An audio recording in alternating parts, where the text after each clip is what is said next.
अगर मैं आपसे ये सवाल करूं कि नेम मी सम ग्रेट फिलोसोफर्स, तो उसमें एक फ़र्द का जिक्र ज़रूर आएगा, and that is Socrates.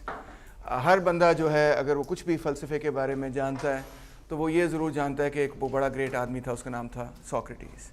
And if you know nothing else about Socrates, then at least you know perhaps this, that he was sentenced to death by the Athenian court for the things that he was preaching. और जो उसके खिलाफ इल्ज़ाम लगे थे वो दो थे. एक तो ये that he was preaching against the gods of ancient Greece, and secondly that he was quote unquote corrupting the youth, corrupting young people, for which he was then asked to either leave the city or to drink poison, hemlock, and he chose not to go into exile, not to try and save his life, but instead chose to drink hemlock and kill himself or whatnot. Preferred to embrace martyrdom. He is considered one of the first great martyr in the history of philosophy, a martyr for philosophy. But the interesting thing about Socrates is that he, although is one of the most influential figures in the history of philosophy, very well known to everybody, बच्चा बच्चा उसको जानता है, अरबी में हम उसको सुकरात कहते हैं, उर्दू में भी सुकरात का लफ्ज़ इस्तेमाल किया जाता है. But the interesting thing is, how many books do you think Socrates wrote? Let me ask you this question. Sorry? Zero. That is the correct answer. He never wrote a single book in his life. In fact, he thought that writing is a very poor way to communicate and to think about ideas, and he preferred always to communicate and talk about ideas through speech. He preferred speech. So how then did the world discover Socrates? How does he live on if he never wrote a single book in his life? Yes. Sorry? Well, first and foremost through Plato. Plato, yes. First and foremost through Plato. It was Plato who took the ideas of Socrates and wrote them down. So if we know, whatever we know about Socrates, we know mainly from Plato. We also know a little bit about him from his other student, but mainly the Socrates that we get is the Socrates of Plato. And it's very difficult at times for that very reason to discern what is Socrates himself and what is Plato speaking on behalf of Socrates. So today we are going to talk about Plato. Do you know Plato का उर्दू में नाम क्या है? Yes. अफलातून. और अगर कभी आपकी नानी ने आपको झिड़का हो और आपने आगे से बहुत ज़्यादा ज़बान चलाई हो, जिस तरह मिसेस खान कहती है कि औरतों को नहीं चलानी चाहिए, तो शायद आपकी नानी ने ये फ़िक्रा बोला हो या दादी ने कि तू वड्डा अफलातून आया है मामा. कभी सुना आपने ये फ़िक्रा? सुना है? चलो कुछ लड़कों ने सुना है, शायद और लोगों ने नहीं सुना. बहरहाल इट्स अ वेरी पंजाबी फ़िक्रा that grandmothers used to use at one time. Do you think of yourself as Plato? So that's what we're going to talk about today. This great man who really synthesized many of the ideas that were germinating at the time in ancient Greece. We're going to look at his biography. We're briefly going to see who he was. Then the most important aspect of his philosophy is his theory of knowledge, what's also called the theory of form, or the forms, or the theory of essences, etc. Then we're going to look at the allegory of the cave, and last but certainly not least, in fact most importantly, we're going to come to the Republic, which is his writing on politics. All of his ideas are really, all of his various books are really influenced by his theory of knowledge, and he tries to apply his theory of knowledge, his theory of forms, to various aspects of human affairs in order to come at, in order to show how his theory of knowledge would be translated into the various fields of knowledge. So, Plato was probably born 427 years before Jesus Christ and died 347 years before Jesus. His real name was Aristocles. Thank God people started calling him Plato, because can you imagine agar aap koi confusion ho gayi between Plato and Aristotle, how much confusion there would have been between Aristocles and Aristotle. Itne similar sounding naam hai. So Plato was his sort of lakab keh lein aap usko. And that means broad, because, well, first of all, he was quite broad. He had a broad forehead and so on. He had a broad build, but also because he had broad and very wide knowledge. He was an extremely knowledgeable person, from the natural sciences, mathematics, to philosophy, to everything that people had written in his period. He had read, he had discussed. He was a prolific reader and also a writer. He was a student of Socrates, and he was the teacher of Aristotle. So you see a line here, कि Socrates ने प्लेटो को पढ़ाया, प्लेटो ने Aristotle को पढ़ाया, Aristotle ने आगे फिर अलेक्जेंडर को भी पढ़ाया और लोगों को भी पढ़ाया. So you see a line there that's quite interesting. और जहाँ लाइन नहीं भी होती तो ग्रीक्स जो है ना जानबूझ के कोई लाइन लगा देते हैं कि इसका स्टूडेंट वो था, इसका स्टूडेंट वो था, इसका स्टूडेंट वो था. Aristotle and Plato themselves also had a very long, very interesting and very fruitful intellectual relationship. Plato founded the first academy in Athens. He named it after a Greek hero called Academus. And where in that academy he taught, taught philosophy, mathematics, gymnastics, and physics, and everything that he could, really.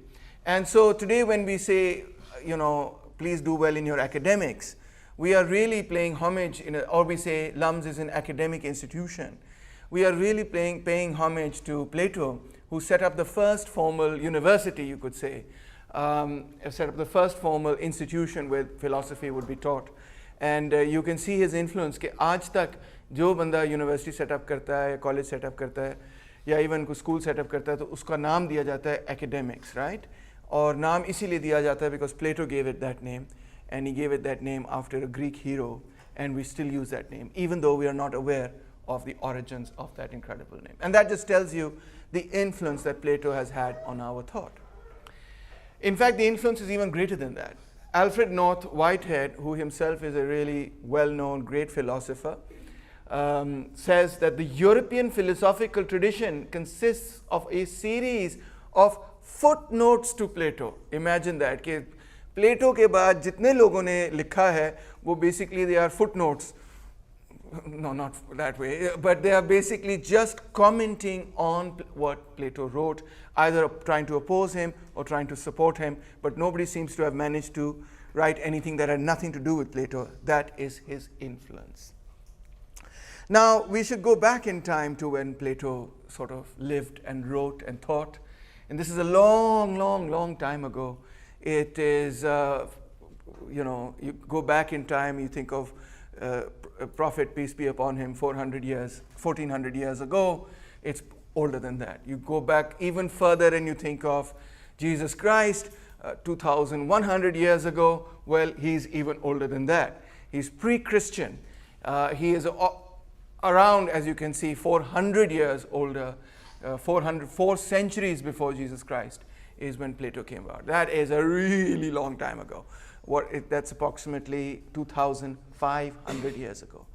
And the fact that I am still teaching somebody, and everybody's teaching it, whoever's teaching Introduction to Philosophy or Western philosophy is teaching Plato, the fact that we are still teaching somebody who lived not 2,500 years ago, not 250 years ago, but 2,500 years ago is a real testament to his intelligence, to his writing, to his intellect, I think.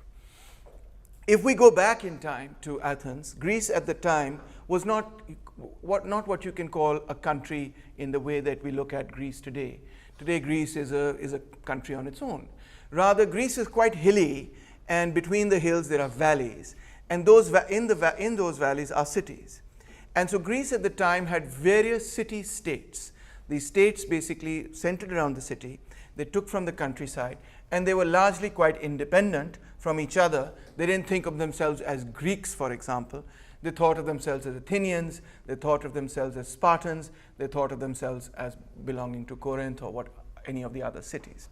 And these cities often had made alliances with each other against their common enemy, who were, interestingly, also Greeks. So the two great big alliances were Athens on the one hand and Sparta on the other hand. And they fought many long years, which were called really the Peloponnesian Wars, and that is the context in which Socrates and Plato both exist. A little note about these wars.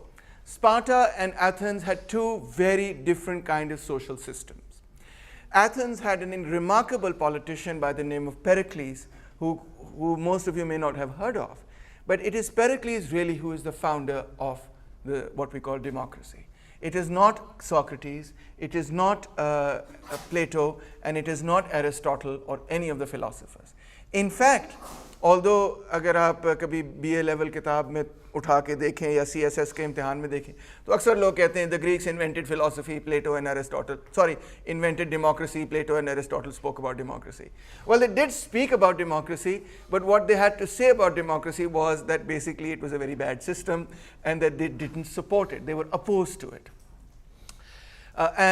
We don't quite know exactly where Socrates stood with respect to the question of democracy, because what we know about Socrates we know mainly from Plato, but we do know very clearly that Plato himself did not think very highly of democracy. But the Athenian state was ostensibly what we call a democratic state. But we have to go back in time to Athens and understand what we mean by ancient Greek democracy. It doesn't mean what you think it means. It doesn't mean that everybody had the right to vote. Number one, women did not have the right to vote. No matter which class they belonged to, whether they were rich or poor, whether they had slaves working under them, and they did, but they did not vote in the political system. They did not have the right to vote at all. Number two, non-Greeks and slaves did not have the right to vote. So poor people, people without property, people without slaves, etc., did not have the right to vote. Thirdly, as I've already said, mentioned slaves again and again, this is a society that was built up on slavery. Slavery itself came out of tribal war when tribes fought each other. After a certain point in time, one tribe conquered the other tribe, and instead of eating them up, as would frequently occur, or killing them off, as could frequently occur, or making them run away, etc., as could occur, all of these three outcomes were possible in ancient tribal war. They decided after a certain while that they could really make use of the conquered tribe by setting them to work in agriculture or in their homes, etc. So began a system whereby they could purchase and they could sell people, and this laid the foundation of the city-states of ancient Greece. So really the foundation of civilization, this is one of the oldest civilizations we're talking about. It's not the oldest, but it's certainly one of the oldest. The oldest civilizations. Okay, let me clarify that word as well. By the term civilization, I mean, or historians generally mean, a society that creates a city.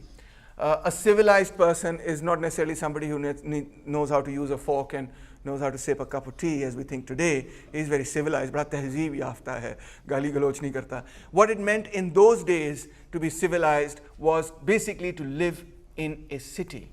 To be a shahri meant to be civilized. So it's a very different definition from what we understand today. It has nothing to do with culture. Well, it does have to do with culture, because people who lived in the city then developed an urban city culture. But but it has essentially to do with the form of society and the state. That civilization meant people who are living in cities. So the earliest people who began living in cities are people from Babylon, people from Egypt, people from China, people in the Indus Valley civilization built ancient cities before the Greeks built them. But one of the oldest civilizations nonetheless are the Greeks, Athens and Sparta in particular. The peculiar thing about this civilization is that they loved to write, and they would, whatever they felt, whatever they thought, they would write it down. They of course took the alphabet from the Phoenicians. The Phoenicians are the ancient people who lived in what is today Palestine, Israel, Syria, and so on, Lebanon. The Phoenicians were a seafaring people, and they would trade often with the Greeks, and they probably took it from the Egyptians, or developed it together with the Egyptians, or the Egyptians took it from them, etc. And then the Greeks discovered it from the Phoenicians and Egyptians and so on, and developed their own alphabet from there. So they loved to write. They wrote everything down, like as I told you, Plato, wrote down what he was saying. So the influence of Greek philosophy has been remarkable because of the writing. I think, the other day you were asking me this question about Kautilya, etc. And I told you that one of the things was that these were largely oral traditions and oral cultures and oral histories, etc. And when these traditions were oral, they had to be memorized by heart, etc., which limited the canvas on which they could spread the ideas. But so the Greeks were writing these things down. Now, one of the very interesting things that comes about is, as I was saying, the two major city-states, the two largest and strongest cities were Athens on the one hand and Sparta on the other. आपने वो film देखी है, मुझे बहुत ही बुरी लगती है वो फिल्म जिसका नाम है 300। तौबा अस्तगफार, इतनी बुरी फिल्म जो है शायद ही कभी किसी ने बनाई हो। बहरहाल उसके अंदर the Greeks are fighting the Persians and the Persians have been depicted in the worst possible manner, you know, although they were not like that at all. But khair, this is like a comic book. It's not really a fact. It's not really really historical. So the Athenians, if you remember that movie or the sequel to it, I don't know what the sequel was called, maybe 600 or something.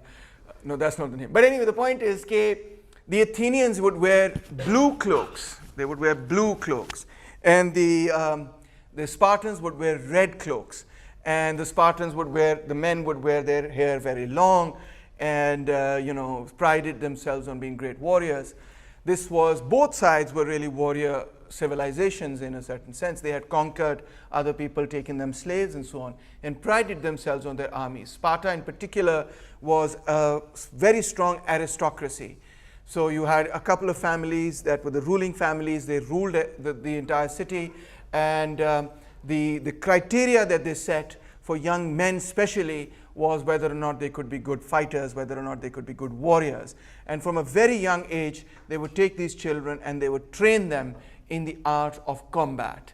So to that extent, the film correctly depicts Sparta as a society where the cult of the warrior was held in great and very high esteem. Athens, on the other hand, was different from Sparta in the sense that they also had a warrior tradition. In fact, they had such strange traditions in Sparta and Athens कि अगर एक बच्चा जो है वो पैदा हो जाए और वो बच्चा जो है किसी भी हवाले से deformed हो या किसी हवाले से बहुत कमज़ोर हो, तो they would throw the child away. They would throw the little baby outside the city gates, let the animals eat it, etc. So that's the kind of society we are talking about. You know, not a society that said, you're disabled, don't worry, let me build you a ramp.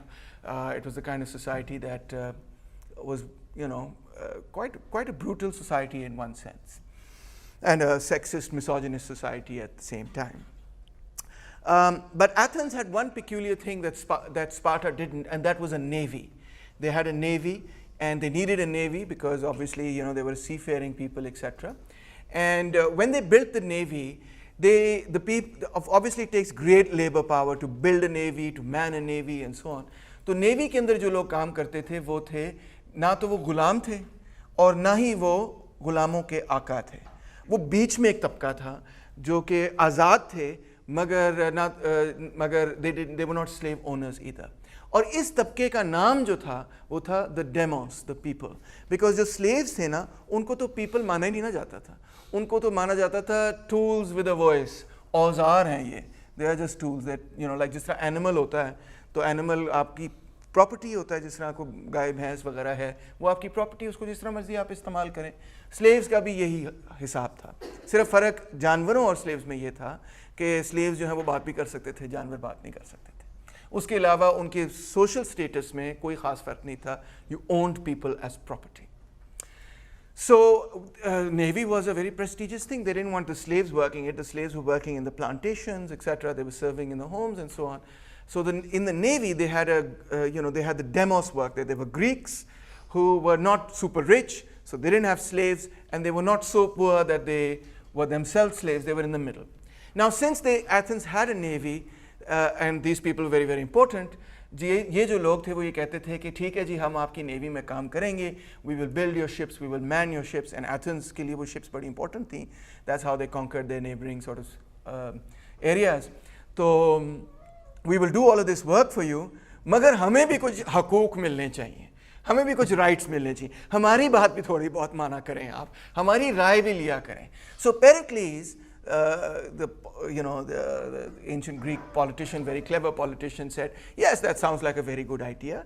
ऐसा करते हैं, हम एक assembly बनाते हैं, वहाँ सब लोग आएँ जो कि Greeks हैं, जो कि मर्द हैं, और फिर सफ़ेद और काले पत्थर वहाँ पे बड़े आम मिलते थे उधर जहाँ पे वो assembly करते थे, और वहाँ पे सफ़ेद और काले पत्थरों से you could put them into a little basket, and you could vote on policies in that particular way.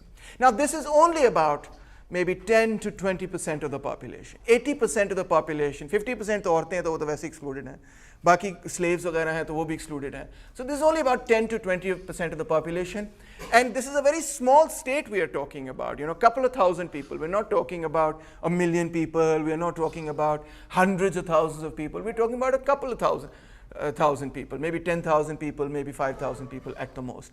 So you can imagine what is the size of LUMS. How many students are there at LUMS? Tukka lagaye. Exactly, that's very good. There are about 4,000. So LUMS could be its own city-state. And you can imagine if we were to say, if the Vice Chancellor were to say, औरतें vote नहीं करेंगी, और जो freshmen or sophomores हैं वो vote नहीं करेंगे, but senior and junior men have the right to vote. So then you could probably fit everybody who could vote into the central courtyard and, you know, have an election or whatever. So that's the kind of democracy we are talking about, very limited. But nonetheless, it was nonetheless still quite different from Sparta, which didn't have anything of this sort, where the main families took all the decisions.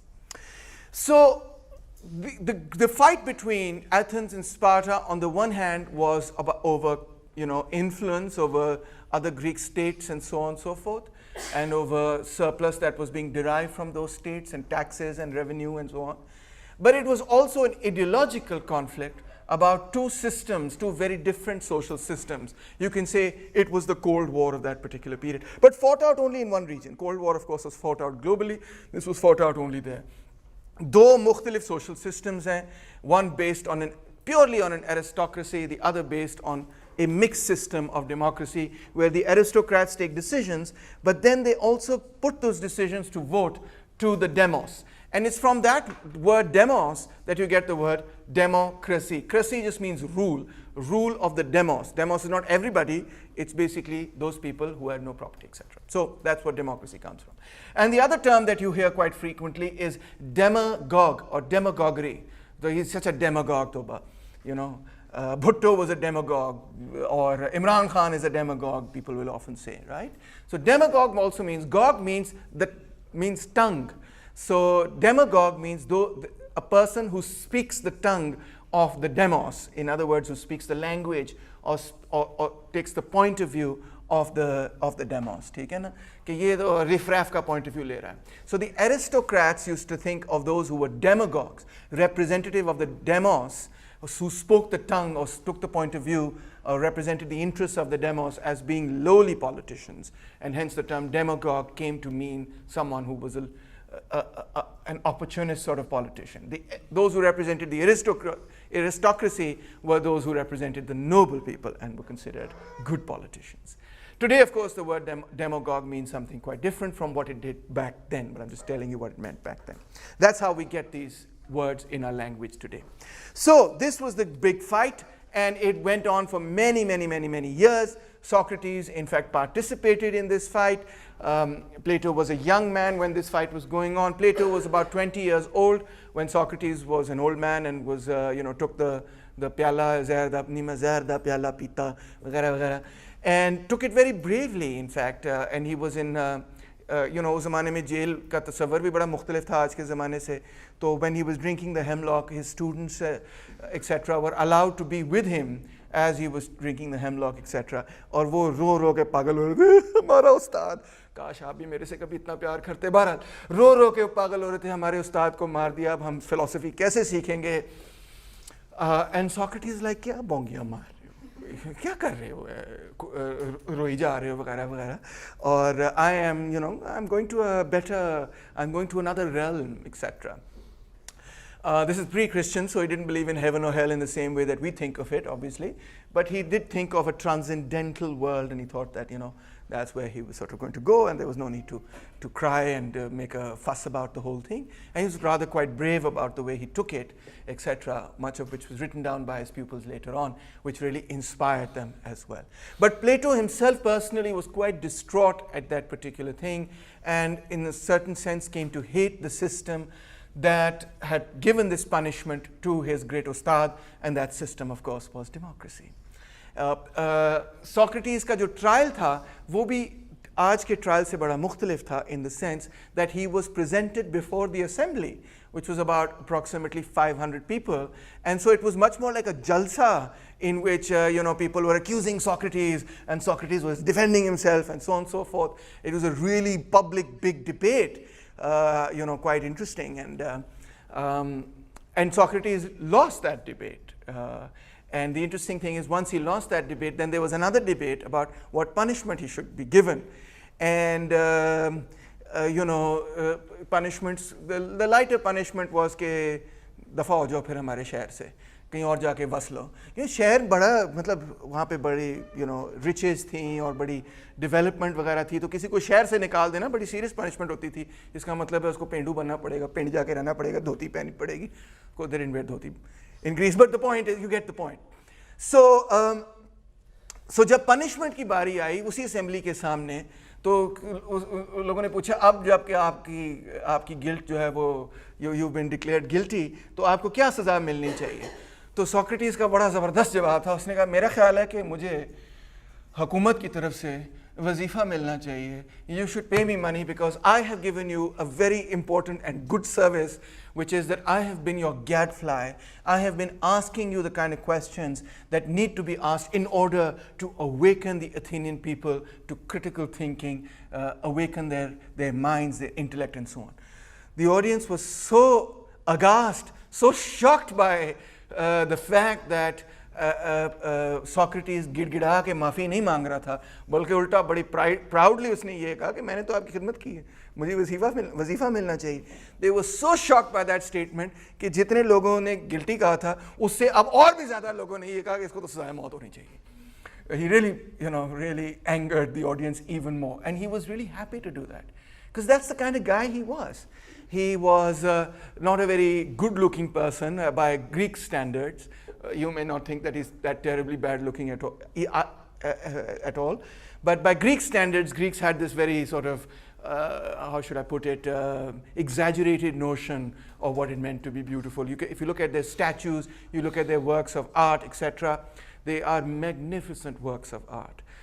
In those works of art, the men are always perfect. They have perfect bodies, six pack, muscular, just absolutely perfect. किसी का टेढ़ी नहीं निकला हुआ, किसी की गंज नहीं हो रही, कोई middle age में जो है ना यूं हंच करके नहीं चल रहा.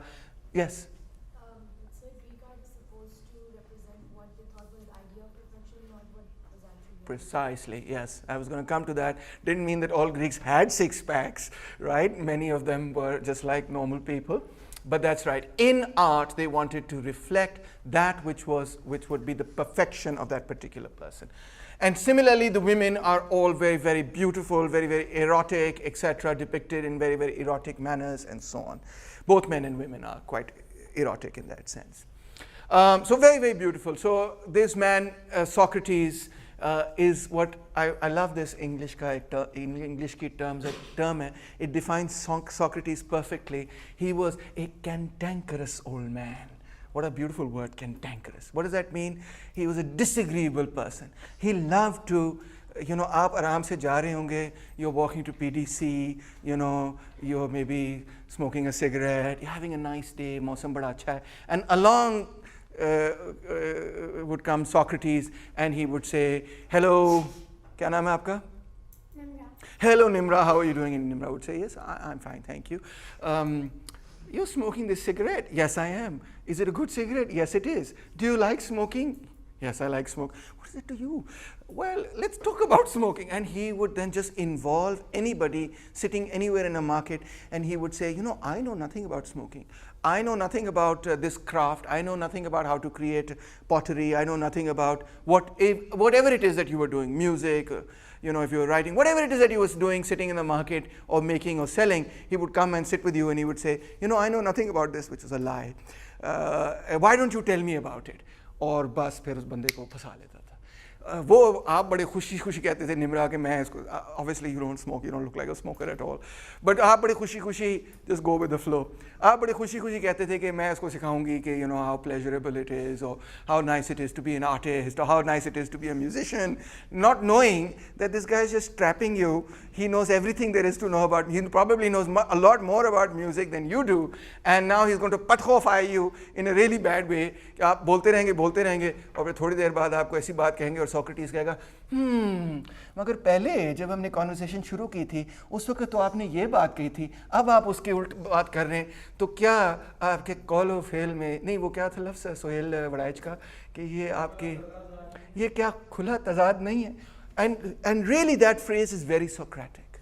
Khula tazad. Because tazad, contradiction, is really what Socrates wanted to pick out in the arguments of various people. And he was brilliant at it. He was so brilliant at it that 9 times out of 10, the other person would get really angry and say, why aren't you just accepting what I'm saying? Because nobody likes it. Likes to be told that they don't know what they're talking about and that they're contradicting themselves. Nobody likes to be told that. But he really did get people thinking about those fundamental concepts not by saying to them, let me teach you something about what it is that you're doing, but by being the very opposite of it, by sort of getting you to think better about the things that you were already thinking about and showing you the flaws in your own argument, but in a way where he was turning your own words against you. So it's really quite brilliant. So, and we copy that till today. But for that period of time, young people who were intelligent young people were very attracted to this idea, this method of argumentation. And this method of argumentation has a name, and the name was dialectics. You can write that down. It was dialectics. So di means two, lectic means tongue again, or an argument. So dialectics meant two arguments, right? A contradiction, and what was correct, etc. So Plato, what I was doing with Asmir here was just to illustrate, was not to really, harass the poor guy. He probably figured out what it is that I'm trying to do, was to illustrate to you how Socrates would have badgered, harassed, you till the end of the earth to try and make you question your own assumptions, the assumptions of your own argument. Okay? By turning, I didn't make any proposition, if you note, against Asmir. I didn't say that objective world exists or that it doesn't exist. I just kept using the arguments he was giving against him and making him justify his arguments. So that was Socrates' method. Beyond that, he also thought that, but Socrates was what you would perhaps call an absolutist or an objectivist, in the sense that he did not believe. He was a mortal opponent of people who were called sophists. And you want to write that down. Who were the sophists? The sophists were a bunch of professors who used to go around Greece, and they would teach young people, young aristocrats, for a fees. And they would teach them all the different theories that existed. And they had a code of conduct about themselves. They had developed over time a code of conduct. And the code of conduct was, and it came out of their pedagogy as well, out of their teaching. Yes? Sophist. S-O-P-H-I-S-T. So a sophist means lover of wisdom. A sophist also means a wise person. So, और इसी से वो जुड़ा हुआ लफ्ज़ है फिलोसोफिया, उस पर भी अभी आगे हम आते हैं. तो यार, Parisa, can you just check with them कि ये air conditioning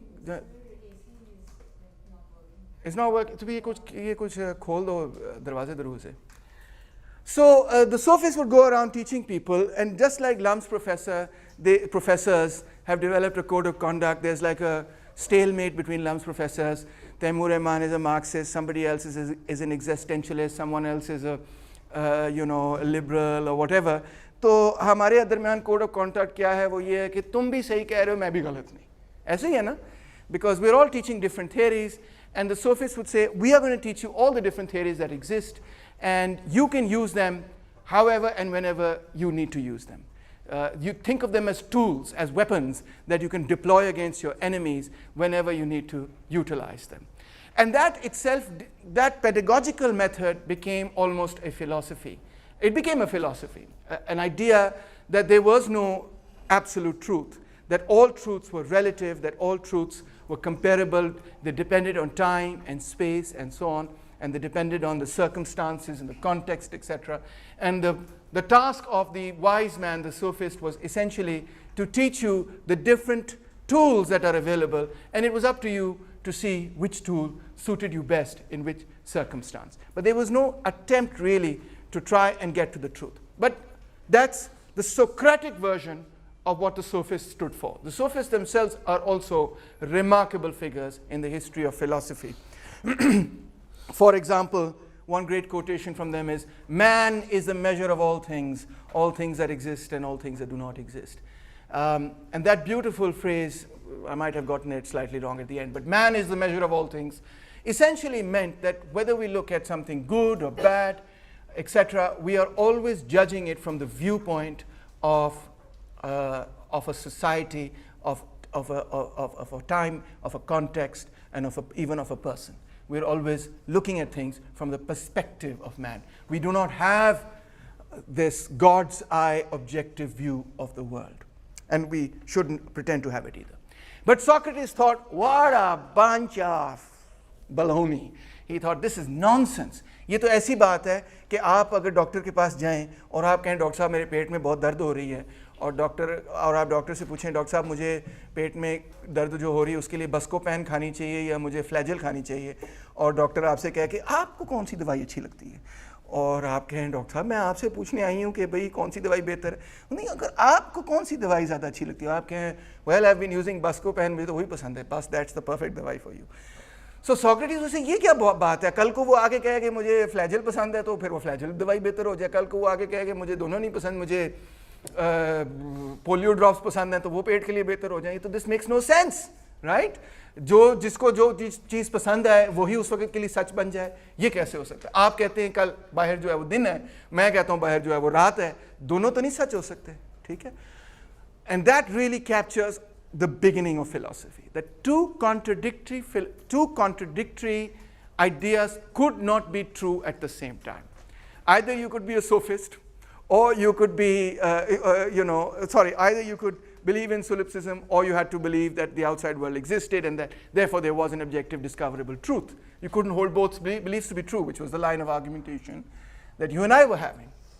You could believe that it was day outside, or you could believe it was not day, but you could not believe that it was simultaneously day and not day outside. Two contradictory hypotheses could not be true.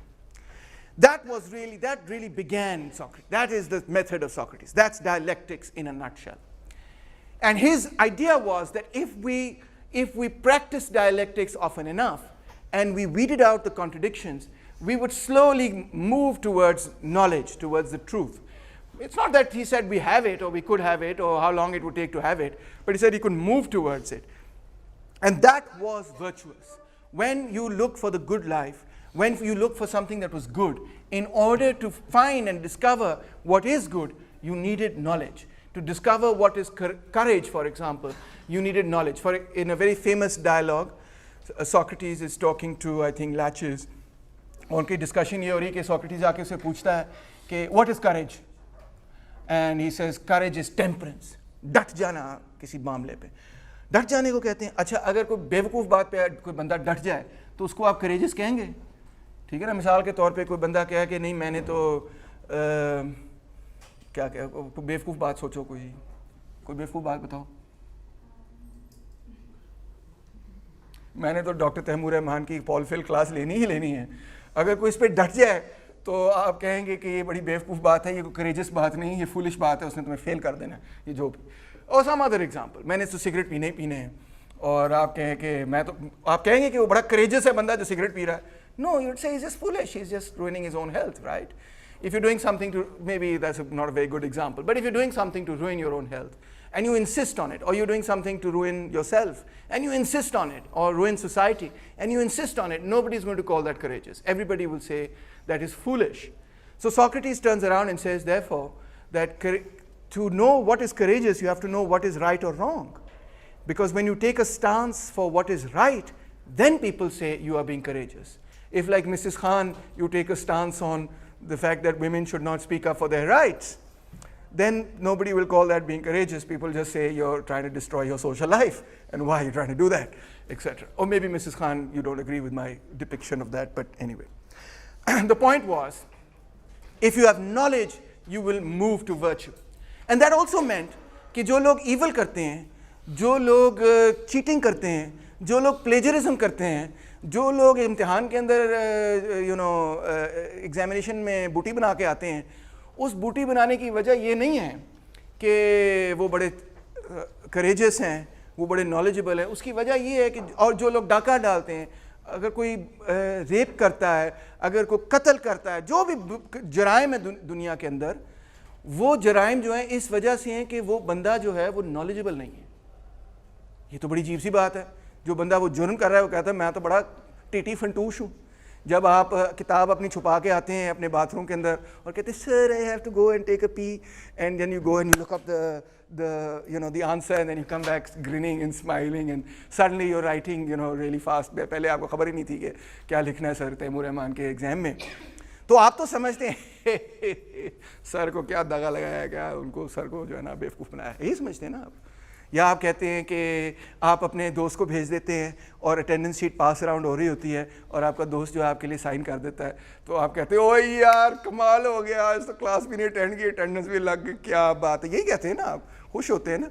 या जब आप पकड़े जाते हैं, किसी कोई टुल्ला आपको पकड़ता है और आप उसको जो है ना कहते हैं सर मैं तो फलाने फलाने DIG का बेटा हूँ, हालांकि आप उसका नाम भी नहीं जानते, ठीक है ना, उसे कभी ज़िंदगी में मिले भी नहीं होते हैं, कहीं सुन लिया होता है आपने, और आप कहते हैं मैं फलाने DIG का बेटा हूँ, और वो कहता है सर सॉरी गलती हो गई चले जाए, और फिर आप निकलते हैं कहते हैं कितना कमाल किया मैंने वगैरह. यही करते हैं ना. मैं कुछ झूठ बोले हैं. You feel proud when you cheat the system in one way or another, right? You run a light, you say, oh, I got here faster. You switch lanes, traffic, ये वो जो भी है, लाइन तोड़ के आप आगे चले जाते हैं. कितने आप खुश होते हैं, ओह बेवकूफ़ लोग, 15 मिनट से खड़े हुए, मैं तो लाइन तोड़ के आगे आ गई और मैंने अपना वीज़ा करा लिया जल्दी. ऐसे ही होता है ना. मैं गलत कह रहा हूँ? आपका क्या नाम है पर्पल में? जी जी आप ही नहीं, ये इधर बीच में. यस हाँ, तो ठीक कह रहा हूँ मैं. ऐसे लोग सोचते हैं ऐसे. आप भी कभी कभार ऐसे सोच लेती हैं? देखा ना, at least we have an honest person here. So Socrates ये कह रहा है, सोक्रेटिस बड़ी दिलचस्प बात कहता है. सुमिया सोक्रेटिस ये कहता है कि जब आप ये अमल कर रही हैं तो आप सोच ये रही हैं कि आपने तैमूर रहमान को जो है ना बेवकूफ़ बना लिया है, बट एक्चुअली तैमूर रहमान को तो कोई फ़र्क नहीं पड़ा. फ़र्क तो आपको पड़ा है. और आपने एक्चुअली अगर आपके पास आप नॉलेजेबल होती तो आपको अंदाज़ा ये होता कि एक्चुअली आपने अपने आप को नुकसान पहुंचाया. अब सुमिया ये सोचेगी कि ये कैसी अजीब सी बात है, मैंने अपने आप को क्या नुकसान पहुंचाया, मेरा ग्रेड तो बेहतर आया पहले से. एक एग्जांपल आपको देता हूँ. कोई आप में से स्पोर्ट्स खेलता है? कोई तो खेलता होगा. ट्रैक क्या खेलती हैं आप? बैडमिंटन. जब बैडमिंटन का टूर्नामेंट आता है आप प्रैक्टिस करती हैं, और जब आप प्रैक्टिस करती हैं टूर्नामेंट से पहले, तो अगर लेट से आपने पर डे 2 घंटे प्रैक्टिस की है, क्या आप कभी अपने आप को ये कहती हैं कि नहीं मैंने आज 3 घंटे प्रैक्टिस की है, जब आपने 2 घंटे प्रैक्टिस की होती है? ज़रूरत ही नहीं है ये कहने की, ठीक है ना.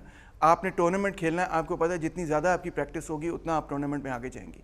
You will never try to cheat yourself, you will make a very clear frank estimate कि मैंने इतनी प्रैक्टिस की है, ये रिज़ल्ट मेरा निकला है, मैं इतना भागी हूँ, मैं 1 मील जो है वो इतने मिनट में भाग लेती हूँ. You won't try and cheat your self. Why? Because you're trying to estimate for yourself where you stand with respect to your fitness and your skills, correct? But when it comes to studies, you think that cheating yourself from that own knowledge is beneficial to you.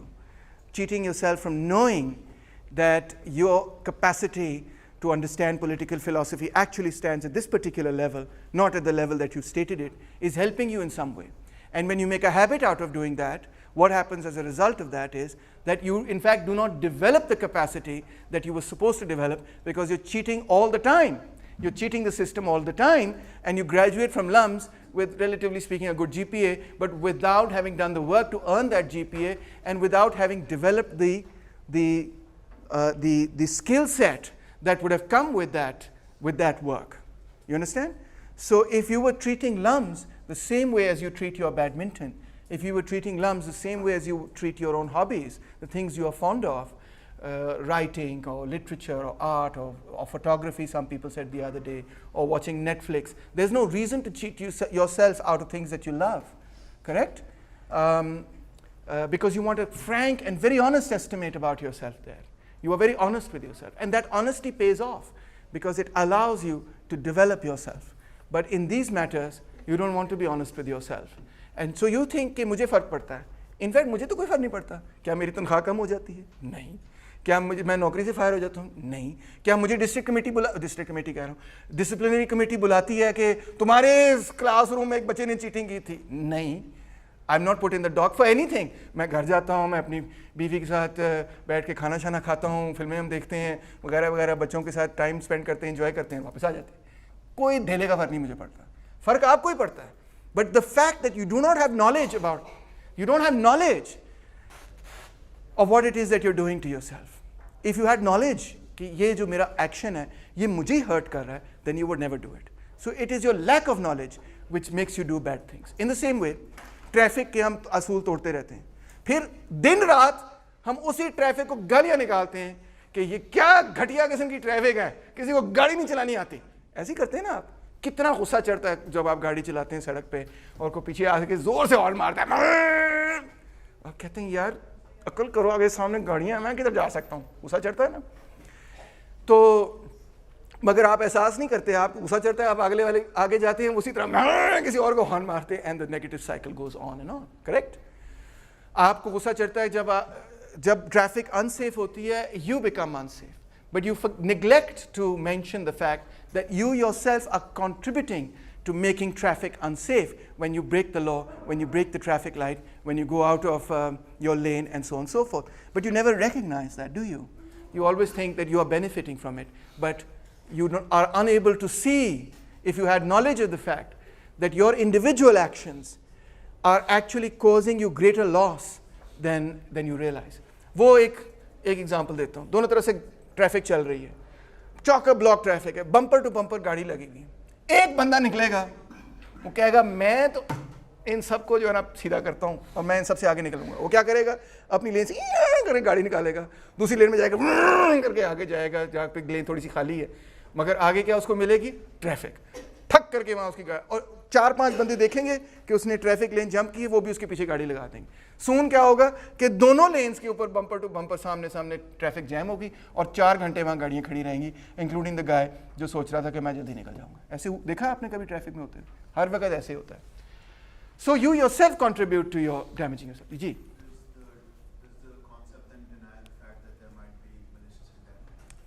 Malicious intent is not denied, but it is the consequence of a lack of knowledge. Lack of knowledge about what is good for you and good for society. So for example, I may intend to hurt you, correct? But I intend to hurt you because I feel it's good for me, correct? Obviously, why else would I intend to hurt you? I would only intend to steal your, let's say, your phone because I want it, right?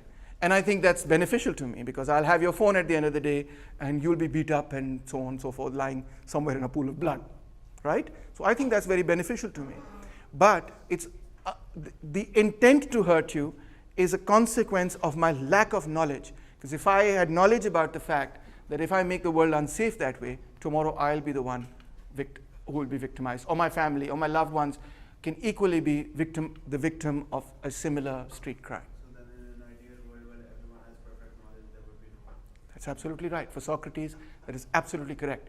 If you had knowledge about what was good for you, and there can be another basis, by the way, why Socrates would think that hurting you and taking your phone would be bad for me. The other basis, of course, would be the belief that the phone would make me happy. Socrates would say that's a false belief. That is something that you believe is the case. In fact, that phone will never make you happy. Your unhappiness stems from some other fundamental basis. An object cannot make you happy. You think it can, but it can't. और कल को फिर आप किसी और का phone छीनेंगे, फिर किसी और का गाड़ी छीनेंगे, फिर जो और करेंगे, thinking that you can fill that void and it will never be filled. Because actually you're not addressing the real problem that exists, which is that you need to go and get a job or something, I don't know, whatever it is, right? So Socrates would say, not just indirectly, कि it's going to, what goes around comes around वाली argument, but even directly, the act whereby I take something that belongs to you and I take it is also extremely damaging for my self-esteem in a real way. I must be quite unworthy that I was unable to do the things that allowed you to earn that phone, right? So what message am I sending to my own psychology Socrates would argue. I'm sending the message that I couldn't have earned it. I had to get it by false means. I didn't have the capacity to earn it. What? What is it? I didn't have the intelligence to earn it. I couldn't work hard enough to earn it. What was the reason that you had to steal it? Right? So stealing can be very damaging for the self-esteem of a person. So then you have to build up this false self-esteem. You have to, build up because, sense of self has been lost. So you build up this false sense of self-esteem, which is why sometimes you see people who engage in street crime who talk in an incredibly exaggerated way about themselves. They're overcompensating for the fact that actually they don't necessarily have a very high value about themselves and about the work they do. Interesting? Yes? Is it same as Kant's categorical imperative? Brilliant question. Yes and no. To the extent that Kant and Socrates do both believe that there is something that is the right thing to do, and there is a basis from which we can adduce it and understand it. But the basis in both instances is somewhat different. For Kant, it is really that an action that the world could adopt, whether if that would make the world a better and safer place, would be a just action, etc., is really the continuity of the Christian idea of do unto others as you would have them do unto you. Really, that's, in my opinion, that's really where Kant derives the categorical imperative from. It's the secular form of the Christian code, and also, sort of Muslim or religious, whatever, code of conduct. कि लोगों के साथ ऐसे पेश आओ कि जैसे आप चाहेंगे वो आपके साथ पेश आए, ठीक है ना? So that's where he's really deriving it from, in my view. For Socrates, so it doesn't require great knowledge to do that. But for Socrates, however, it's knowledge that gives you that, deep knowledge of not just of what is good for you immediately, but even deeper, Plato would argue, the knowledge of the relationship between ideas and thought and so on, which I'm going to come to in just a little bit. Any other questions before I proceed? थक तो नहीं गए? मज़ा आ रहा है? ना थके हो ना मज़ा आ रहा है. This is a contradiction, as Socrates would say. या तो मज़ा आ रहा है, in which case आप थके नहीं हो, या थक गए हो, in which case मज़ा नहीं आ रहा. Should we maybe stand up so our blood circulation sort of, maybe wave our hands, क्योंकि 1 घंटा हो गया आप मेरी बातचीत सुने. ज़रा खड़े हो जाएं 1 second please. तो थोड़ी सी blood circulation हो जाए ना. ये बात. That's the right spirit. Stretch out your arms. Scratch your head. मैं चाह रहा था कि ब्रेक ना हो क्योंकि I'm on the second slide out of 20, third slide out of 22. All right, sit down. Thank you. इसीलिए मैं आपको stretching के मौका दे रहा था so that we can continue. All right, so virtue is knowledge. So Plato, now there are 2 very interesting theories that exist at the time of Plato. There's Parmenides and Heraclitus, the 2 great babas that exist. Parmenides is considered the father of metaphysics, Heraclitus the father of dialectics. And let's look at what they have to say. But before I do that, I mentioned earlier that the great works of Plato are basically his application of the theory of knowledge to various fields of ideas. So the Symposia and the Phaedrus are applying the theory of ideas to the sphere of metaphysics of love, and so on, and Timaeus and Phaedo and Republic is to politics, etc. Just wanted to quickly go over that. So who is Heraclitus? Heraclitus is a philosopher who famously said, no man can step into the same river twice, because it is not the same river and it will not be the same man. So once I step into a river and take my foot out, and when I step back into the river, I'm not stepping into the same river. What do we mean by that? That's a crazy idea. It is the same river. अगर मैंने रावी में डुबकी लगाई है, फिर मैं बाहर आके दोबारा से रावी में डुबकी लगाता हूँ, तो ऐसे तो नहीं कि रावी जो है वो झेलम बन गया. तो what does he mean? What he means is that the specific waters जहाँ पे मैंने कदम रखा था, वो तो अब आगे चले गए. और जब मैं दोबारा से कदम रखा तो वो पानी तो तब्दील हो गया. अब नया पानी आ गया. और दूसरी बात ये कि जिस तैमूर ने उस वक्त कदम लिया था, उससे तो अब मैं बड़ा हो गया हूँ. Cells in my bodies have died, etc. I've aged a little bit. I've had a few new experiences. So the Taimur who jumped into the water at time 2 is different from the Temur who jumped into the water at time 1. I have changed. So everything, in this very simple way, he tries to show you that everything in the universe is constantly in motion, constantly moving. There is nothing in the world physical which is standing still. Everything is coming into being, is being born, wo zinda ho rahi hai, wo ubar rahi hai, and then is collapsing and being destroyed. Things are coming together and becoming organized, and then things are falling apart and becoming disorganized. So the world is in flux. And in a world of flux, it is therefore difficult to have absolute knowledge. Let's say, for example, that I say it is daytime. If I say it is daytime, that will be true for now, but soon it will be nighttime. And that proposition, which was true at time 1, will become false at time 2. Any proposition, therefore, which is not time-bound in some way or the other, is going to be false. And time is the great destroyer. Time is worse than Thanos. Okay, Thanos only destroyed half the living things in the universe. Time will destroy everything that exists in the universe. The planet, the stars, everything. Yes, sad to tell you that a couple of billion years from now, even your sun will no longer exist. And maybe, I don't know, a million, billion years from now, the earth will no longer exist. Mankind may have to find another home, etc. So nothing stands before time. No one stands before time. No great mountain stands before time. Even planet does not stand before time. So we cannot have, how can we have true knowledge when there is nothing steady in the world, when there's nothing static in the world? Whatever you say about the world today will be untrue tomorrow. So you can't have any knowledge which is true as a whole forever, absolute. Secondly, what we can have, therefore, if we don't have truth, is basically we can have only opinions. We can only have true knowledge about things that are fixed, and since things are not fixed, we can't really have true and absolute knowledge. Plato agreed that definitions cannot relate to perceptibles since they are always changing. Perceptibles here is a very interesting term. Perceptibles means things that we perceive with our senses. Everything that we see in the world is perceived by us. Everything that we perceive in the world is always changing. And therefore, we can really have no knowledge of it.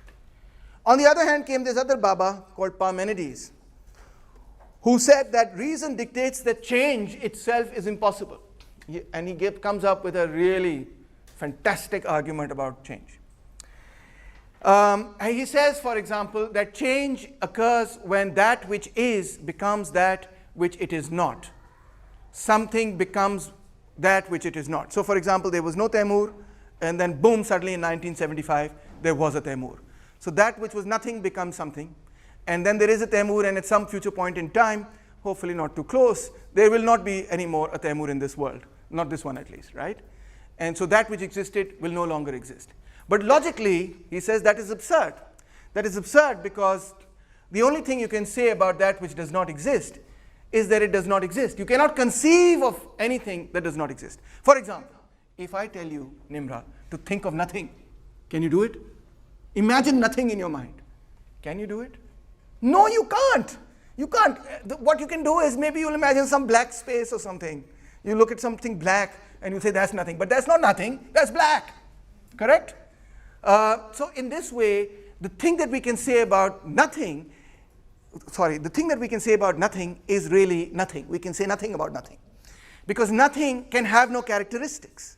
It can have no, you cannot say anything about it because nothing cannot have a color, it cannot have a size, it cannot have anything. It can have no characteristics. And since nothing can have no characteristics, he says, and we cannot imagine something without characteristics, the only thing we can say about nothing is that nothing cannot exist. The only thing that exists is something.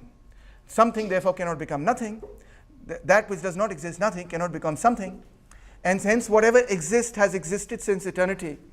And perhaps, what we see are changes in what exists, changes in its form. Certainly, that seems to be an appearance. But whatever exists must have existed from infinity and will continue to exist from infinity, even when it is perceived by us as undergoing change. But that is nothing but an illusion. In a certain sense, what he's saying is the law of conservation of mass and energy. Things have existed, things that exist, they change form, and that's merely a change in appearance. Temur Rahman no longer ceases to exist, but the atoms that made up Temur Rahman have not withered away or died. They're in the soil. They're somewhere or the other. They've been eaten by worms, etc. So Temur Rahman continues to exist, but he exists in maybe a couple of thousand worms now.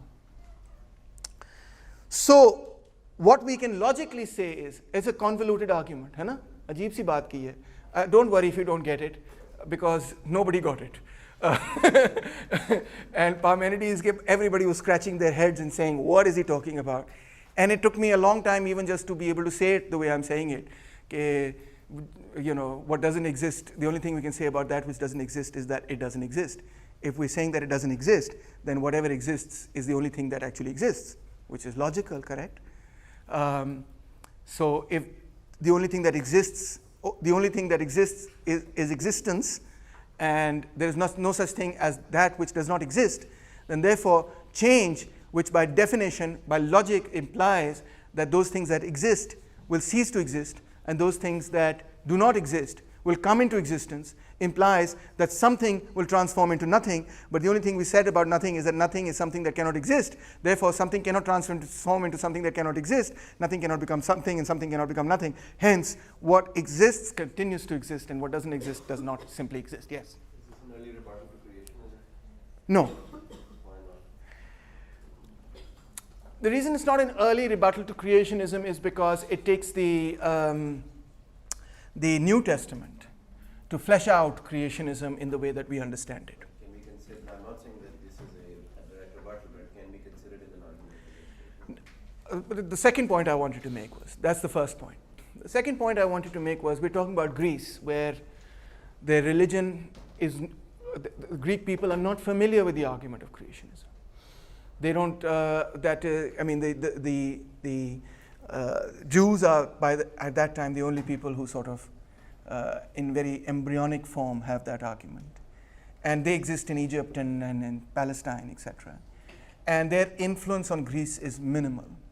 And in fact, so the Greek religion as a whole and the Greek culture as a whole did not embrace creationism, nor was it fighting against creationism at that time. It wasn't even a question that arose at the time. We can now take it and say something about creationism, but that wasn't what Parmenides was intending at all. By and large, Greek culture accepted, as not just the philosophers, but Greek culture as a whole, even those who were opposed to the philosophers, were of the view that the universe has always existed and will always exist. And the philosophers gave that a more sort of, how should I put it, a more rigorous deductive argument in the form of Parmenides and many others. So I think it was much more of them sort of suggesting, affirming what their culture already accepted, rather than denying what another culture was sort of arguing at the time. But you can take it in another direction if you like. So Plato liked both Heraclitus and he also liked Parmenides. He thought Heraclitus Baba bhi theek keh raha hai aur Parmenides bhi galat nahi keh raha. You know, he's being a bit of a diplomat. Aap bhi theek hai, main bhi galat nahi type wali baat. And he wanted to synthesize both of them. And the way he synthesized them is absolutely fascinating. He said, we have before us the problem of universals. What is that problem? The problem is that we have many, many different concrete things that exist in the world. For example, there are many, many individuals here whom we would classify as boys or men. Am I right? And there are many, many people here, individuals here, whom we would classify as girls or women. Am I right? How did we arrive at this classification, given that every single one of the men or women that we see is different from each other? There are no two identical men in this classroom. There are no two identical women in this classroom. Then how did we come up with a category man or men when there are no two exactly similar men, there are no two exactly similar apples, there are no two exactly similar dogs, there are no two exactly similar horses, there are no two exactly similar anythings. in the world. Even those things that appear to be very similar are somewhat dissimilar. Even two twins, kisi ka ek yahan til hoga nahi la. Like I had two friends, one was Sarah and the other was Tara. And when I first got to know them, they looked so similar to me that I could never tell them apart. Except Tara had a til over here, and I said, T for Tara, T for til. If I see a til, that's Tara. So that's how I recognized them for years. And no two twins are exactly 100% the same, correct? So how do we come up with this category? Asks Plato. Do you want to answer that question? Anyone? Give it a shot. How do we come up with the category of apple? How do we come up with the category of man, woman, human being, dog, cattle, fish, educated, civilized, physics, chemistry, math? Every single word that you utter is a universal. It includes several categories within it. It's a generalization of some sort, right? Every single word that you utter. Even the word. There are lots of words that come under the category of, there are lots of things, concepts that come under the category of words. The category is itself an abstraction. How do we come up with these abstractions? It's a good, interesting question, isn't it? कोई दो दरख्त एक जैसे नहीं है, फिर भी आप कहते हैं ये नीम का दरख्त है. कोई दो नीम के दरख्त एक जैसे नहीं. आपको कैसे पता चलता है ये नीम का दरख्त है? You have some basic similarities. Yes. जैसे कि उनके पत्तों की शेप अगर नीम के दरख्त है तो उसके पत्तों की शेप एक जैसी हो. Yes. Yes. इस तरह हम कैटेगराइज करते हैं. Very true, very true. हम करते हैं इस तरह कैटेगराइज. मेरी बेटियां जो है ना, वो उनके पास वेरियस छोटे छोटे खिलौने हैं ना, तो the animals and stuff like that.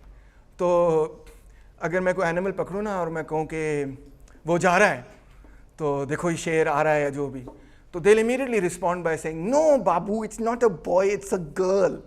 And I'm like, how do you know it's a girl? Thinking in my mind, dude, it's a share, it's a child's animal, it's not, sexualized in that sense. How do you know it's a girl? I said, sir, they said, Babu, look, it has eyelashes. I never even noticed that. So they have come up with this category that every doll or animal that has eyelashes is basically a girl, and a doll without eyelashes is a boy. I mean, I didn't teach them that, that's just them. Which just puts my brother in a very odd situation because he has massive eyelashes, always has that massive eyelashes. So how do we do it? Yes, you're right. We look at certain characteristics that are in common. But Plato takes this a step further.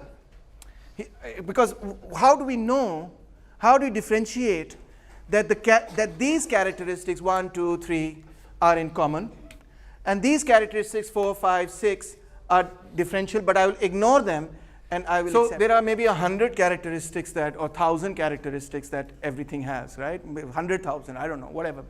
Yet we pick out 5, 6, 10, 12 characteristics and we say this is what makes a man, this is what makes a woman. How do we pick out those characteristics and say this is what makes a man, this is what makes a woman? This is a very important question, and we continue to ask this question in gender theory and so on and so forth. How do we come up with these categories? How did we come up with these categories? So Plato has his own answer. He says, well, we came up with these categories because if you take just these categories, you will come up with, you can create something with only those categories, and that will be a man. And you can come up with certain, that's terrible, but you can abstract certain categories and that will be a dog. If you make something which is just composed of the categories that make a man and the categories that make a dog, a woman, a child, or whatnot, you take from that only the essential, write that down, essential categories that make up a man. Those things that are essential to the category that we are discussing. And that is what he calls, these essential categories is what he calls essence. The essence of a man, or the essence of a dog, or the essence of a tree are the essential characteristics of that particular category. Okay? And where are these essential characteristics? Do they exist anywhere in the world?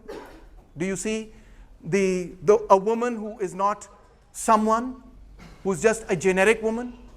Does a generic man exist? Have you ever met a generic man? He's not Taimur. He's not, what was your name? Sorry? Tasmir. He is not, आपका क्या नाम था? Faizan. He's just a man. Have you met someone like that? No, you have not. Have you ever met the essential neem ka darakht? No, you have not. Have you ever met the essential triangle? No, you have not. You have met specific triangles that are perfect or imperfect, but you've never met the perfect triangle. Why? Because that essential perfect thing exists only in pure thought. Exists only in pure thought. It's a thought category. It does not exist in the material world as such, but the material world is made on those categories, on those essential categories, but those essential categories themselves exist in the realm of thought. They don't exist in the realm of the material world. And this realm of thought, this Plato thought, that this realm of thought on which reality is based, this realm of thought is a Parmenidean realm. It does not change.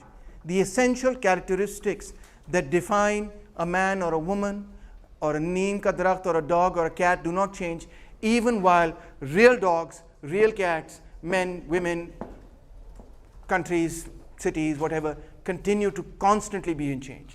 So the world of reality is a Heraclitean world, and the world of thought is a Parmenidean world. This is a finite world, a world in which time has an impact. This is an infinite world, a world that does not change, that contains the essential concepts upon which the reality is based. How do we have access to this realm of thought? Plato thought that before our soul came to embody our bodies, it existed in this ideal transcendental realm where it was in contact with all the different essential forms that existed on which the world is based. And so when in this world the soul, the mind, sees many different women, it recognizes what it knew in the world, in this transcendental world of forms, the ideal form of a woman, and says, that's a woman, that's a man, that's a child, that's a neem ka darakht, that's a dog, and that's a horse. It's able to make those categories. So in this way, Heraclitus and Parmenides are synthesized, and the problem of the universals is also solved. And also we get a firm foundation for the Socratic universal truths that we were searching for. Socrates, as you remember, was opposed to the sophists and was saying that there are universal. There is such a thing as the truth, and we have to find it. So in this regard, Plato thought that each category flows into another category or is embraced by another larger category. So the category of man and woman is embraced by the category of human being. Human being includes both. The category of human being is embraced by the category of mammals. Human being is one form of mammal. The category of mammals is embraced by the category of animals. The category of animals is embraced by the category of living things. The category of living things is embraced by the category of things, and so on and so forth. You keep moving up. And as you move up in a pyramid-like structure, you go all the way to the top to one category. And that one category is what Plato calls the good. What does he call it? The good. The perfect one. The perfect category from which everything flows out.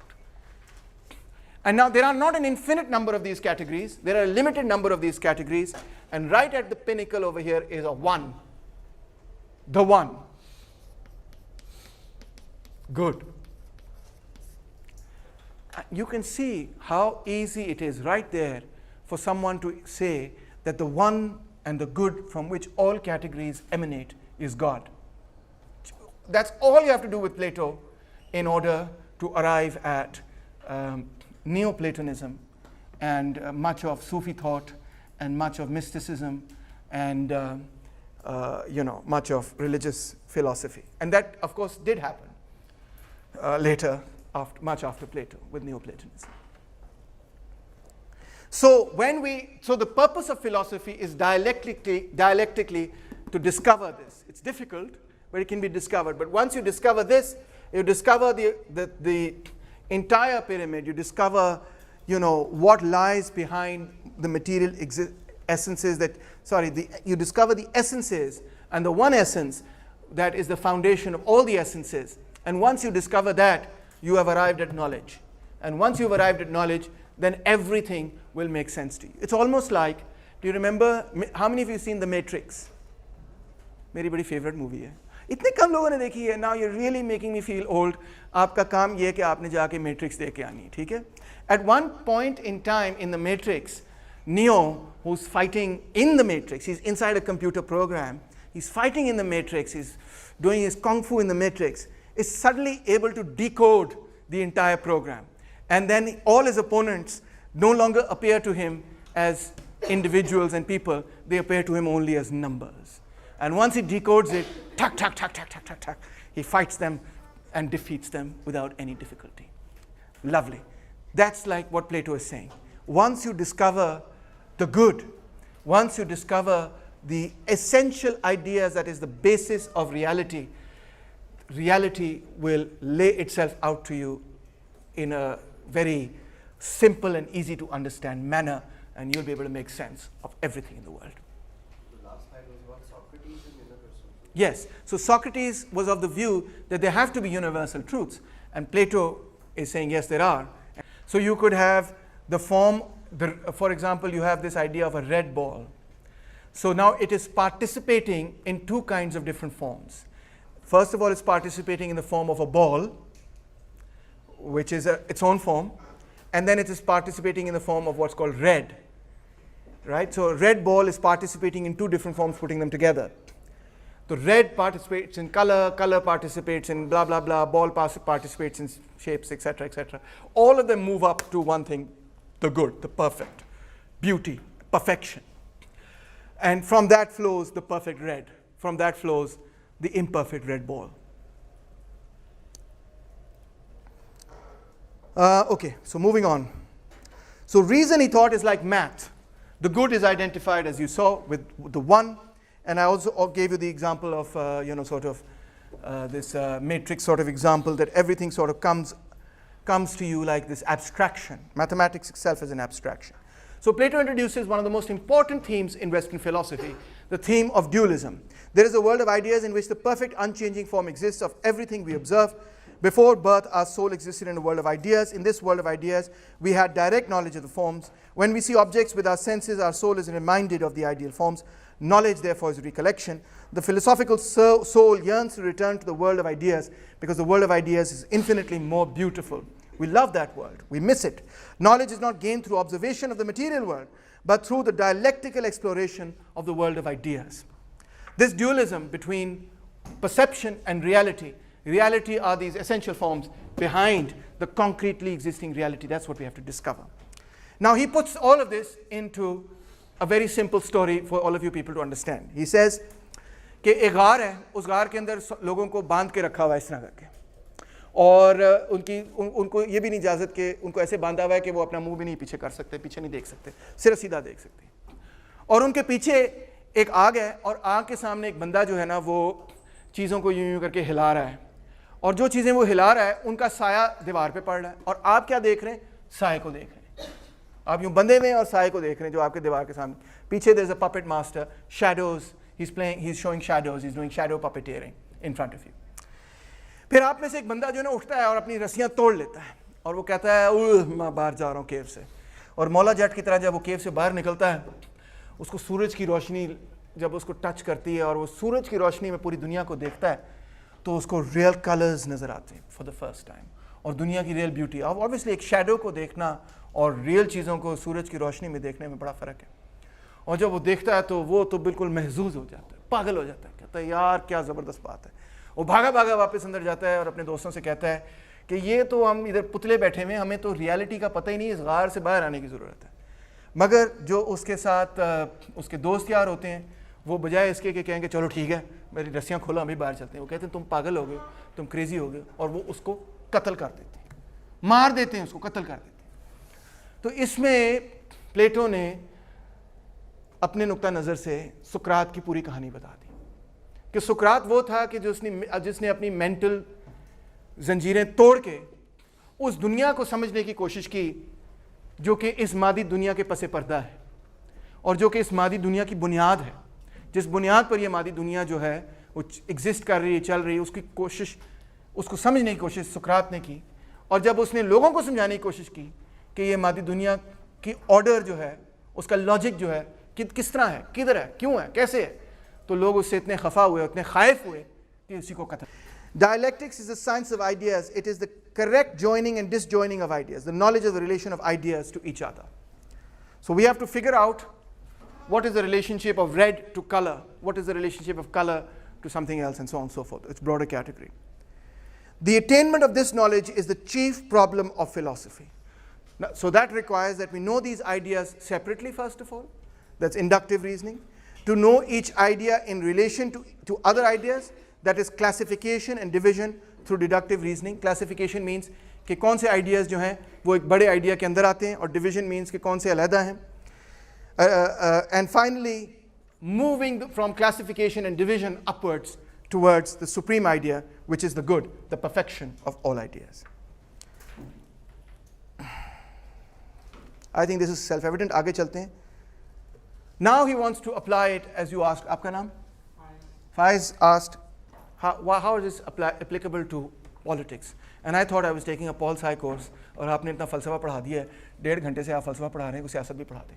अब सियासत समझना आपके लिए मुश्किल नहीं होगा, प्लेटो की सियासत को समझना आपके लिए मुश्किल नहीं होगा.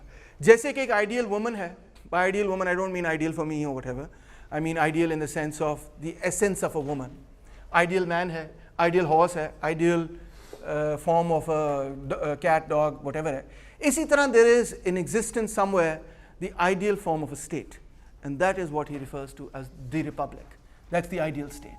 We have to understand what that ideal is. We don't forget about the real world, forget about Imran Khan, forget about Naya Pakistan. Pehle start with the ideal.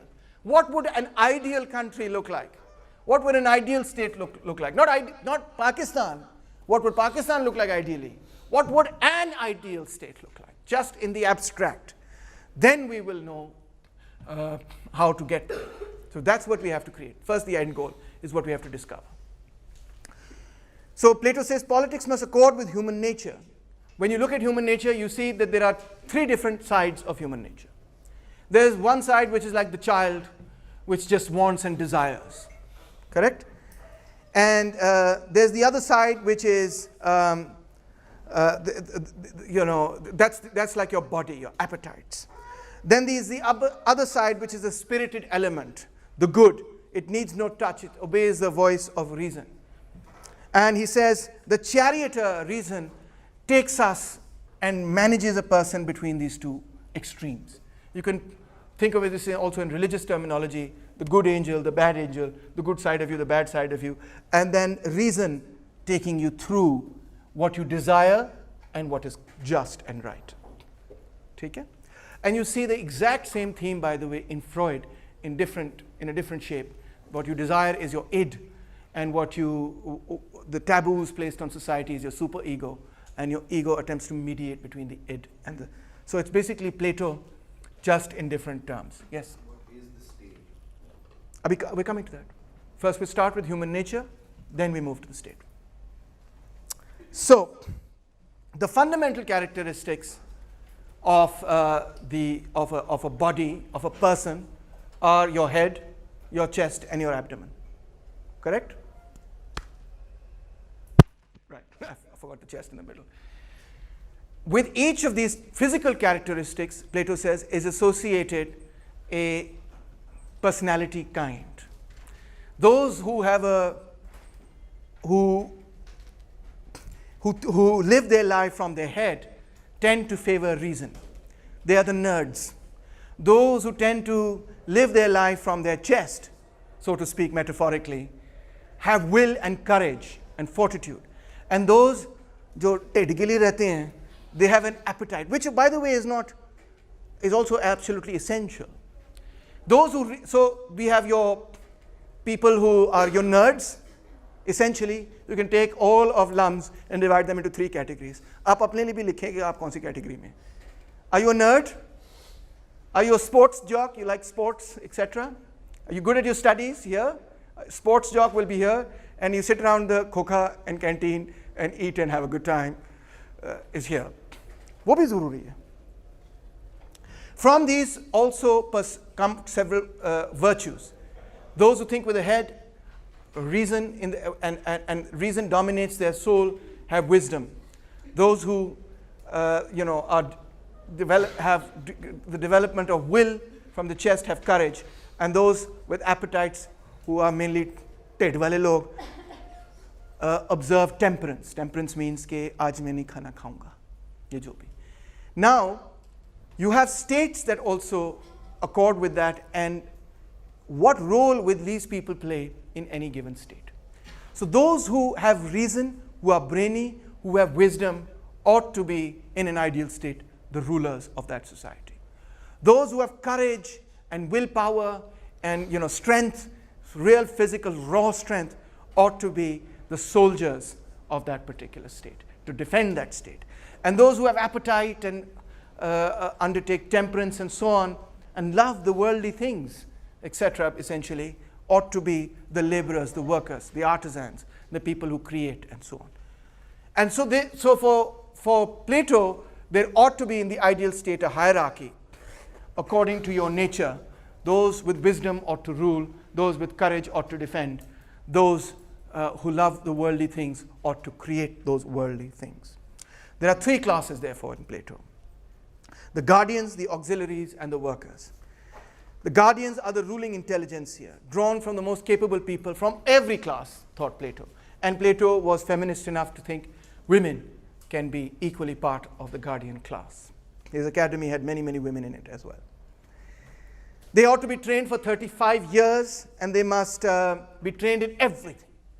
They must be good sportsmen, they must be good at physics, chemistry, math, music, poetry, the works, all-rounders. That's why they have to be trained so long. They have to have a PhD, basically, in philosophy. And also, and this is very important, they live in a kind of Platonic communism. They should not want for anything. They should not be greedy people. Hence, they should not ideally have any families, no children.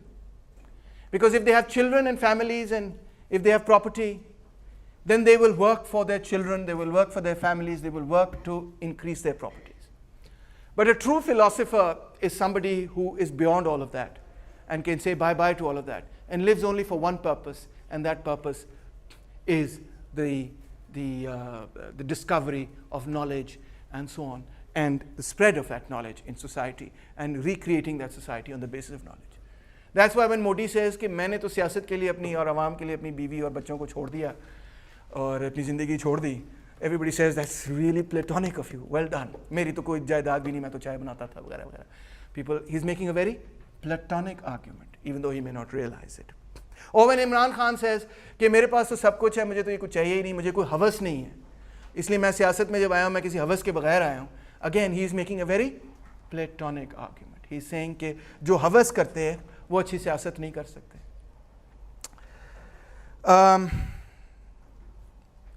So this Platonic communism exists, and this of course shocked his contemporaries, especially when he said that the guardian class will have no families, and if they have children, then the children will be brought up by the state and not by them personally, etc. And that there will be a community of women and so on, community of wives and children to serve the guardian class. It really was quite shocking for his contemporaries, who thought that that was quite nuts. But nonetheless, this guardian class would be trained along the same lines as the Spartans trained their soldiers. बचपन से लेके 35 साल तक उनको train करते रहेंगे, उनको society से अलग करके. They will be the finest thinkers on the planet. By the way, आपने वो फिल्म तो देखी होगी Guardians of the Galaxy. मगर आपने सुपरमैन देखी थी किसी ज़माने में? सुपरमैन में जो सुपरमैन का जो अब्बा जान होते हैं, he belongs to a council which is called the Guardians. You may not realize it. All of this is basically taken from Plato. that in a future society there will be these babas sitting on these long chairs जिनकी लंबी लंबी tend होगी और बड़े बुड्ढे होंगे वो और बस सोचा करेंगे I think you should do this. So, कई आपने साइंस फिक्शन फिल्मों में ये देखा होगा. So they are really taking from Plato, who existed such a long time ago. For women, he said, a state that does not educate and train women is like a wrestler or a man who trains only his right arm. Can a wrestler be कामयाब if you only train your right arm और इधर से बिल्कुल पतली सी बाजू हो? तो क्या मुकाबला करेंगे किसी दूसरे का? And he believed that women should be trained with men, including in physical exercises. And by the way, mostly the Greeks used to train almost completely naked when they went into the gymnasium. Just a fun fact that you ought to know. You know why? Because they would get dirty. And clothes were expensive. And he didn't want clothes to get dirty. And they were allowed to mix freely. They lived communal lives, no home. Children, if they were born to the guardian class, would be taken from women and reared by special nurses appointed by the state. And the state organized children and child rearing. And this would create, he thought, a harmonious republic. The perfect state would exist when the social structure was in harmony with the characteristics of the body, soul, and virtue of the individual. Agar aapne soldiers ko bana diya in charge, they're not thinking people. They think every problem requires to be taken head on, like a soldier would. But some problems require diplomatic solutions, retreat rather than advance. And they're not trained for that mentality. They're trained to destroy an opponent, never to retreat in the face of an opponent. They don't make for very good politicians for that reason. And neither would the laborers make for very good politicians because their function is to create things for the appetite. They want things to grow and develop, and that's not bad. But sometimes the things that they create can be bad. And you need somebody to stop them from creating those things or from creating them in moderate quantities. So you could get, a sort of dictatorship of the soldiers, or you could get a dictatorship of those who just want to create goodies and live a good life and just be happy and a hedonistic sort of lifestyle. If you had any of the other people on top, you've got to have the most intelligent, intellectual people on top. Think about it like this. If you create a football team, don't you want the best footballer to lead your team, the best captain, the person who knows most about football? If you create a cricket team, don't you want the person who knows the most about cricket and organizing a cricket team to lead your cricket team? If you come and take a class in Paul Field, don't you want the person who knows political philosophy to teach you political philosophy? If you're in an aeroplane, do you want anybody to just get up and say, oh, I'm going to drive the aeroplane to London today, I'm going to fly the aeroplane? No, you want a pilot who's good at it, right?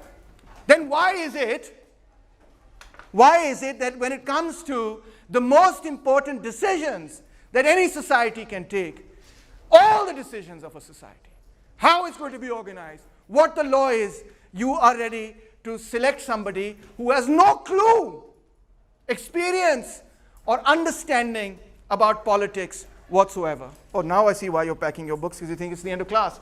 It's not. Oh, mera ye laptop hi mar gaya. Acha. Why is it that you take somebody like that? Plato will have none of it. He wants only the most intelligent, the brightest, the sharpest, the most aware people to lead society. And he doesn't care whether therefore he doesn't want what we call democracy, because in a democracy you would have the demos leading society. And the demos is not going to make the right decisions for society. Those decisions have to be taken by people who are skilled and equipped in those things. And we accept that in everything, except in politics. And that's what leads to all the problems in politics, according to Plato. If we have people who have, let's say, for example, a PhD in political science from some of the top universities in the country, in the world, and they've written a book on the class structure of Pakistan, and they happen to teach political philosophy at a really good institution in the country. If you happen to know about somebody like that, then perhaps they would make the ideal candidate to run the country.